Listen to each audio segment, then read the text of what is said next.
I still do not want a country of Igbo people only. Speak Darlington. Welcome to the news and please subscribe to our channel. As Nnamdi Kanu and IPOB members continue in their struggle for the creation of Biafra, singer Speak Darlington has said that he do not want to belong to a country of only Igbo people. Now the news in detail.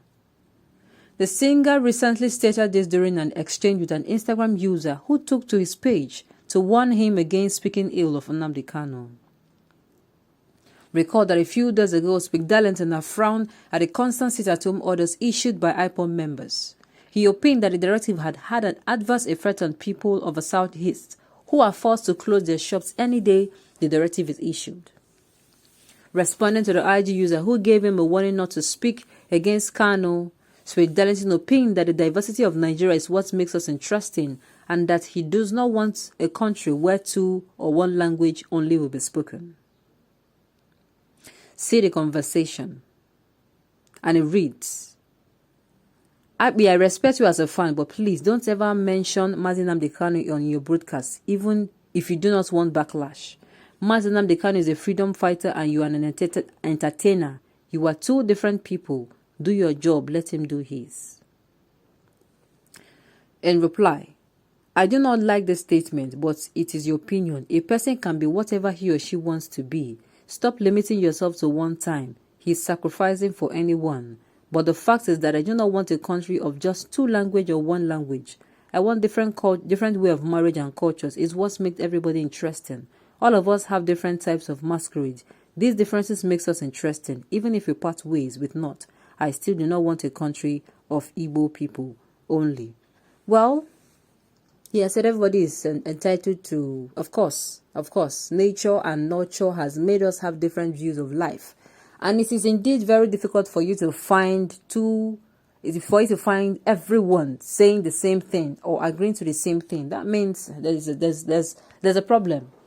Everyone cannot agree to the same thing. And of course, everybody has the right of choice.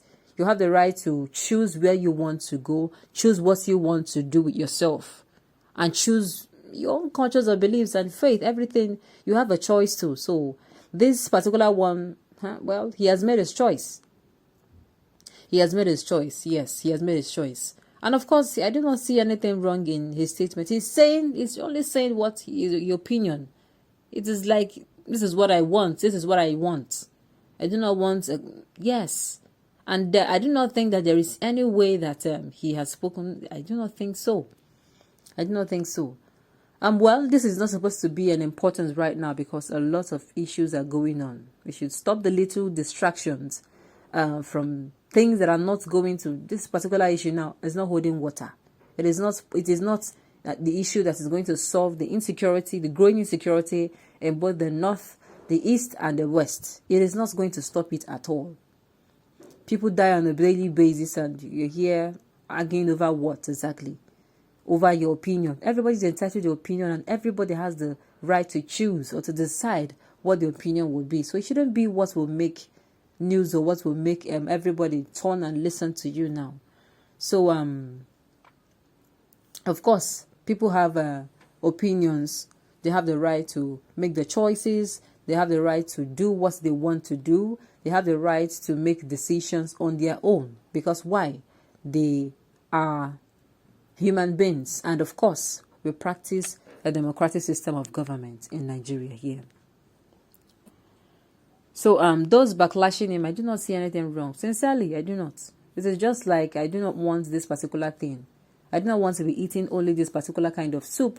I want to have difference. I want to have amala. I want to have tuwo. I want to have just like that. Everybody has different opinion about things. So it should not be what I said before make national news. A lot of things are happening. In fact, today you will hear, if care is not taken, you will hear that an attack happened, and that should be our priority. The security of the nation should be the most prioritized discussion right now by the government and even the electorate. So issues like this should not be distracting us from real issues that should be discussed.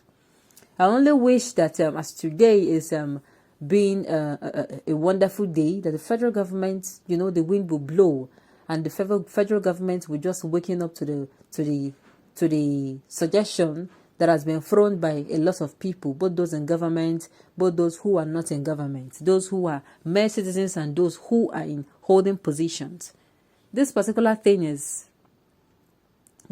issue, that they should employ the use of dialogue. We just pray that the government will just wake up and, okay, try dialogue. Sincerely, let us try dialogue. Once the government say let us try dialogue, it is going to a lot of things in the east, or in the north, in the west, everybody. It will affect everybody.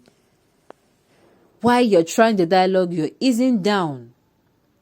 You're easing down those things.